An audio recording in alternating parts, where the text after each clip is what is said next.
Hello guys, welcome back to new my blog. তো সকাল সকাল চলে আসলাম কাজের সাইডে। আর কাজের সাইডে আসতে কিন্তু আমরা পিসিসিং করতে লেগেছি। আর পিসিসিটা করা কমপ্লিট হয়ে গেলে আমরা কিন্তু এখানে খাঁচাও বসিয়ে দিয়েছি। দেখতেই পাচ্ছেন নিচে পুরো ফুল খাঁচা রেডি হয়ে গেছে। আর এইদিকে খাঁচা বসানো কমপ্লিট হয়ে গেলে দেখতে পাচ্ছ আমার অবস্থা একদম খারাপ হয়ে গেছে। তারপরে গাইস আমার অবস্থা খারাপ দেখে লাভ নেই, কাজ করতে গেলে একটু খারাপ হবেই। তারপরে গাইস এইদিকে কিন্তু খাঁচারে বসে আমরা কিন্তু কলমটাকেও খাড়া করে দিয়েছি। খাড়া বলতে গেলে থাড়ো করে দিয়েছি। তারপরে গাইস এইদিকে আমাদের কলম থাড়ো করা হয়ে গেলেই তারপরে আমরা চলে আসলাম এইদিকে আমাদের ভাইপোর চেহারা দেখতে। ভাইপো দেখি ক্যামেরার দিকে তাকিয়ে হেসে দিল। আর ওইদিকে ওর হাসিটা দেখে তারপরে চলে আসলাম আমরা এই সাইডটাতে। আর পানির ক্যানটা দেখতেই পাচ্ছে দাঁড়িয়ে আছে।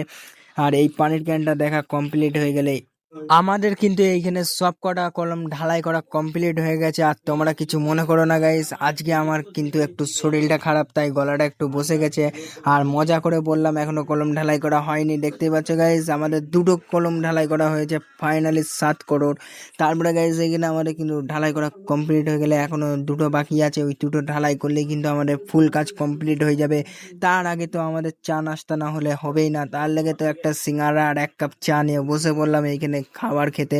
আর এইখানে কিন্তু একটু রাক্ষসের মতো খাওয়া দাওয়া কমপ্লিট করেই কিন্তু চলে আসলাম আমরা আবার কাজের সাইডে।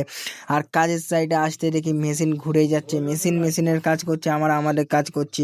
তারপরে গাইস এখানে আমাদের ফাইনালি কিন্তু সব কিছু ঢালাই করা কমপ্লিট হয়ে গেছে। Tata, bye bye.